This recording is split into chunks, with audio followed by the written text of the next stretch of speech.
সম্মানিত দর্শক ও শ্রোতা, আসসালামু আলাইকুম।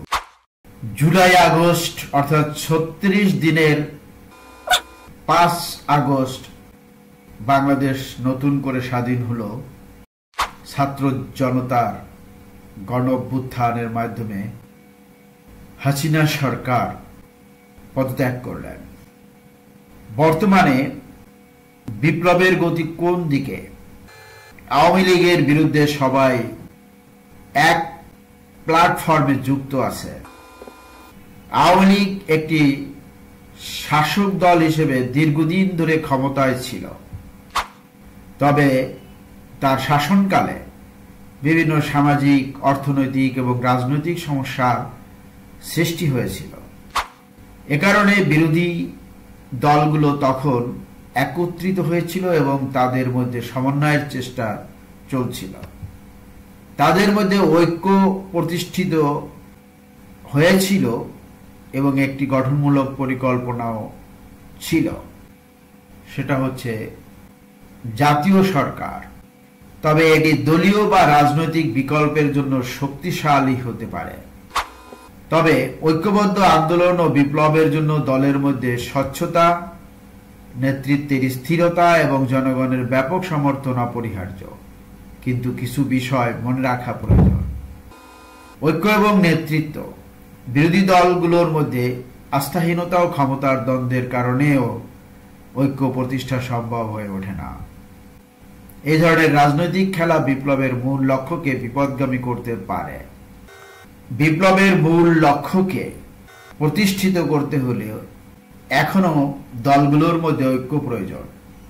বিভক্তি বিভাজনের ফলে বিপর্যয় দেখা দিতে পারে। বিপ্লবের মূল লক্ষ্য ছিল গণতন্ত্র প্রতিষ্ঠা করা, বাক স্বাধীনতা ফিরিয়ে আনা, ন্যায় বিচার প্রতিষ্ঠা করা, বৈষম্য দূর করা। ঐক্য বজায় রাখতে হলে সংলাপ এবং আলোচনার প্রয়োজন।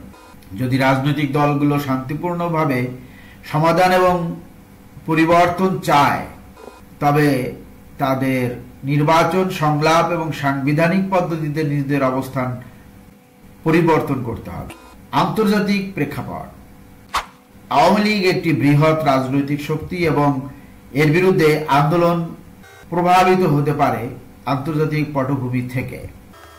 বিশেষ করে ভারত আওয়ামী লীগকে সরাসরি মদদ দিয়ে যাচ্ছে বা সহযোগিতা করছে, এখনো করছে। শেষ কথা, বিপ্লবের গতিপথ এমনকি রাজনৈতিক ঐক্য জনগণের শক্তি, নেতৃত্বের দৃঢ়তা এবং দেশীয় বাস্তবতার উপর নির্ভরশীল। যদি জনগণ একক মঞ্চে থেকে সুস্পষ্ট এবং সঠিক দাবির প্রতি লক্ষ্য রেখে কাজ করতে পারে, তবে এটি একটি শক্তিশালী বিপ্লবের ফলাফল পেতে সহযোগিতা করবে। বিপ্লবের গতিপথ এবং রাজনৈতিক অঙ্গনে এক প্ল্যাটফর্মে আওয়ামী লীগের বিরুদ্ধে দলগুলোর সমন্বয়, এটি বাংলাদেশের বর্তমান রাজনৈতিক পরিস্থিতির একটি গুরুত্বপূর্ণ দিক। এই মুহূর্তে আওয়ামী লীগের বিরুদ্ধে বিভিন্ন রাজনৈতিক দল ও নাগরিক সমাজের অংশগ্রহণ লক্ষ্য করা যাচ্ছে, যারা তাদের অভ্যন্তরীণ অস্থিরতা, দুর্নীতি এবং নির্দিষ্ট শাসন ব্যবস্থার কারণে জনগণের মধ্যে অশান্তি সৃষ্টি করেছে। বিপ্লবের গতিপথ সাধারণত দুটি প্রধান দিক থেকে বিশ্লেষণ করা যেতে পারে: জনগণের অবস্থা ও প্রতিরোধ। বিপ্লবের প্রাথমিক লক্ষ্য ছিল জনগণের অধিকারের সুরক্ষা, রাষ্ট্রীয় শাসন ব্যবস্থায় পরিবর্তন আনা এবং জনগণের অংশগ্রহণ নিশ্চিত করা।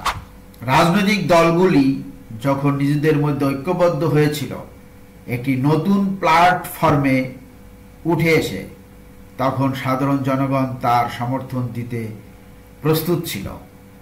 কিন্তু বিপ্লবের সফলতা নির্ভর করবে জনগণের মধ্যে সঠিক বার্তা ও দাবির প্রতিফলনে। যদি জনগণ এই আন্দোলনকে নিজের দাবি হিসেবে দেখতে পারে এবং তাদের অধিকার প্রতিষ্ঠিত হয়, তবে এর ফলস্বরূপ বিপ্লবের গতিপথ আরো শক্তিশালী হবে।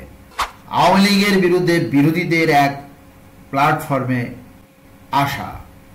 আওয়ামী লীগের বিরুদ্ধে বিরোধীদের এক প্ল্যাটফর্মে আসা রাজনৈতিক আন্দোলনের একটি গুরুত্বপূর্ণ দিক।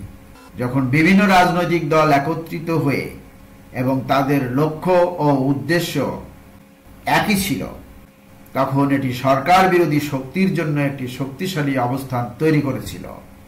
এটি সরকারের বিরুদ্ধে জনমত গঠন এবং সামাজিক ও রাজনৈতিক চাপ সৃষ্টি করতে সাহায্য করেছিল।